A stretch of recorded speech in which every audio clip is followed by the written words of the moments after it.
Hey guys, what's up? JOC back here again, and let's talk about preseason week 3, the dress rehearsal where the stars are supposed to look crisp.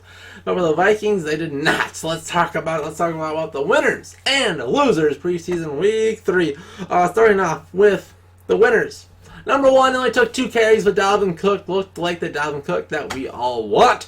I've talked about how Mike Boone has looked fantastic in this outside zone scheme.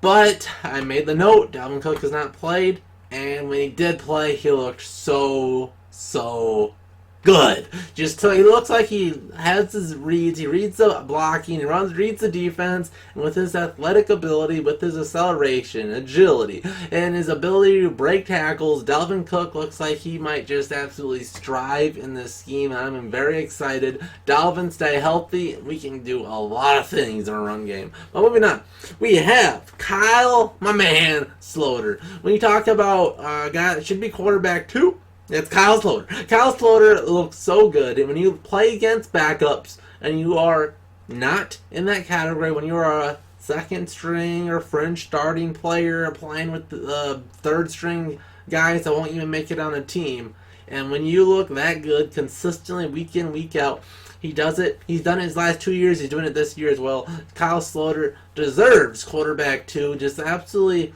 reading the defense, making the right plays every time. His accuracy is phenomenal. He throws guys open. Everything you want out of a kid to do, and he has it. You look at talent-wise, Kyle Sloter is fantastic. I'll have a video on him coming up shortly.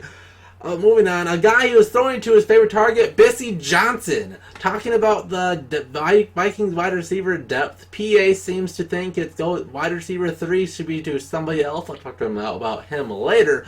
But my man, Bissy Johnson, consistently getting open. A guy that he looked very good on a 2-point play where on the replay they said he was out, even though I think he looked like he was clearly inbounds. Making plays like that as a rookie just so good. He makes these contested catches, but still has enough run after the catch ability. Been doing punts, been doing some kick returns. My man Bissy Johnson deserves 100% chance to be on the roster. But I think if we're going to do a 3-4 split where it doesn't really matter who's wide receiver 3, and we'll split the who gets those picks, Bissy Johnson deserves as many reps as possible, wide receiver 3, working with the ones, and he deserves a lot of chances out there because he looked so good in preseason. But that is it for our winners. Let's talk about these losers because we had some big ones, including the position that everybody cares about the most, the scariest one if it does not look good, and that is Kirk Cousins. Did not look good at all. He was so bad in this game. He was Josh Freeman level bad. He was not a competent quarterback in this game. His accuracy was not there. If you would make him in Madden, it'd be in the negatives. It was so horrible. Missing, throwing over people's heads, overthrowing Stephon Diggs by yards. If Kyle Rudolph was 8'5", you'd still overthrow him. It was just not good in this game at all. He looked fantastic the first 2 games in preseason. Week 3, the one that matters the most, where he plays the most time, he looked absolutely pathetic. And it just happened to be the one that's nationally televised. The games where Kirk Cousins has always not performed the best of his ability. Hopefully he can break that curse. Hopefully we get more week 1, week 2 Kirk Cousins when it matters.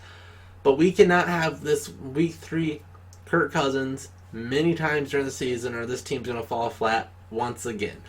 So Kirk Cousins not good. Also on the other side of the ball, another star was not good. Xavier Rhodes got burned over the top once again. We've seen this last year where every single game it seemed he would get burned for a 30-yard or more play and then pull up, look like he's hurting, and then maybe go sit out a play or 2 and come back in. Rhodes has not been the same ever since his exceptional year 2 years ago where I think he was the best cornerback in the league. He shut down every single receiver, whether it was Julio Jones, DeAndre Hopkins. He did it all against the best receivers in the league. 1-on-1, Rhodes shut him down. And now, it's since these nobodies in the Cardinals where he just gets beat over the top and has this interesting just very round cuts to get and make the play and look slow. I mean, it probably is a bit of a combination of things, but you just got to hope he just injured and we can get this thing figured out. Just go in the massage room, get your muscles all good and get ready for the regular season, because we need Kirk Cousins to be good consistently. We need Rhodes to be back to his exceptional form, or again, this team's going to be struggling because our depth is not looking very good in corners. We'll talk about more of that later. But moving on to more disappointments, we have Paul Allen's pick for wide receiver 3, Chad Beebe. We replaced Laquan Treadwell with a quicker version of Laquan Treadwell. Beebe with some big drops. This is not the Chad Beebe we saw last year. Last year, he's running his routes. His routes look so good, a lot like Adam Thielen. He was reading the coverage. And most importantly, he was making the catches. This year's version of Chad Beebe seems to just not know the difference between man and zone in these preseason games, and not catching the ball when it's thrown his way. So hopefully, this isn't something that we'll get accustomed to in the regular season. Hopefully, he's not Laquan Treadwell.